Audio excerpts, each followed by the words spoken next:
father in the World Trade Center. 12-year-old babies are scared to death because these guys are coming back to New York. So please give it some serious thought. We're all, good American families who have worked long and hard through this and have lost so much.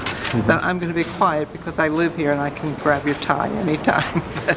I'll let these people speak. I mean, what we're trying to do is come up with a solution that will bring justice and vindicate, not only our system, but really do, I think, what is the ultimate tribute to the people who lost their lives on that day, which is to hold accountable the people who were responsible for it. My brother was a retired Port Authority police officer, and he lost friends and colleagues on that day. We must know 300 families. And the guy who was my best friend, who I grew up with in Queens, had the responsibility over the course of 6 months to help identify Port Authority police officers who were killed on 9/11. And I think about them. I can't imagine, we all the pain have that you feel. But what I've tried to do is come up with a way in which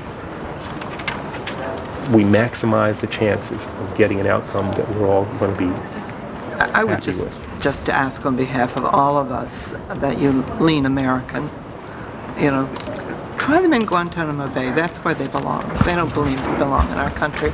They've taken 3,000 of our mothers and fathers and children and friends, This is a really, really important mission, the medical marijuana thing is what I wrote you about, and I was astonished when Senator Coburn and the other senator's name won't come to me now, talked about the same thing. But that's something that's hurting our kids all across the country, especially in California. Lock them up. Close them down. But we're not saying we're not going to lock them up. Marijuana will never be medicine. I've got 30 years of studying it. Never. All right, well, no part of it. It destroys your immune system. Everybody should read. People should read the guidance that we sent out to the field, where we essentially said we're going to get people who try to use these laws in a way that's inappropriate. The last paragraph. Read it again. Okay, I will. I'll read your letter. Thank you, Senator. Okay, thank you. It's very nice to meet you. Excuse me, Attorney General. Attorney General, my name is Alice Hoagland. Nice to meet you. I lost my son on Flight 93, and I have great respect for you and your office, but I have to say that I take great exception to your decision to give short shrift to the military commissions and to put the 5 most heinous criminals and war criminals into court in New York City. I can't help feeling that it does make New York City a much more dangerous place and a target, and it will give these ugly people, Khalid Sheikh Mohammed and Ramzi bin al-Shibh especially, very eloquent access to all of the media sources in the United States. And for those 2 reasons alone, I would oppose this, not to mention the fact that there's been a tremendous delay now. As you know, on December 8th, when I was down in Guantanamo, I heard Khalid Sheikh Mohammed encouraging his buddies there, and they did in fact plead guilty and did want to be executed, and then withdrew their pleas because it was possible that execution would not be available to them because they had pled guilty. You are very conversant with the law. I am not. But I think that I can speak for many 9/11 families when I say that we are heartsick and weary of the delays and the machinations. And I am afraid that the theatrics are going to take over at this point, and I very much regret that. Well, think of this, though. For how long have these cases been pending? I've been Attorney General now for about 8 or 9 months, and we've taken, I think, the first step towards resolving these matters. We are going to go through a process. They will undoubtedly try to do things in court, as they did in the military commissions.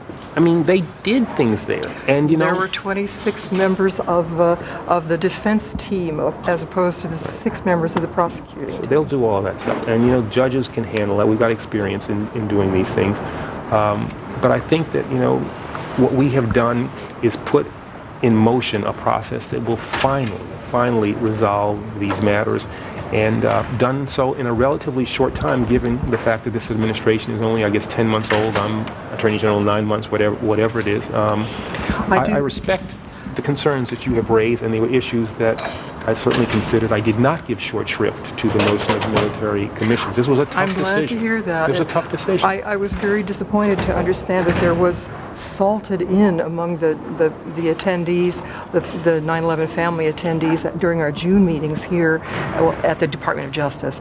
There were salted in there several, or at least one that was particularly named, can't think of her name now, a member of a liberal group that considered I forget whether it was Human Rights Watch, I don't think it was the ACLU, but she was never announced. She came there as a guest and presumably as a current member of the Department of Justice. Would you say that she is typical of the employees of the Department of Justice now? I'm not sure I know who you're talking about, but I can tell you that typical of the people in the Justice Department are folks who want to enforce the law, Thank you. who want to hold people accountable for Thank the you. crimes that they committed, Thank and you. irrespective of what they might have done in their prior professional lives, are hardworking DOJ employees now, and who I think will make the American people proud.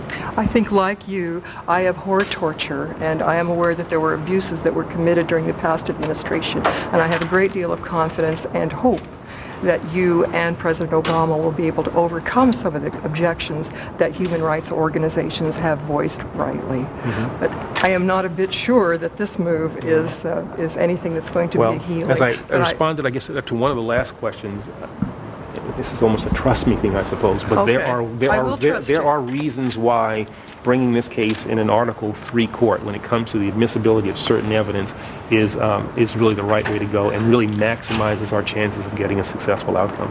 Well, then we'll defer judgment. Okay. Well, it's great to speak to you. It's good to meet you. Okay. Take care. And I'm sorry for your loss. Thank you.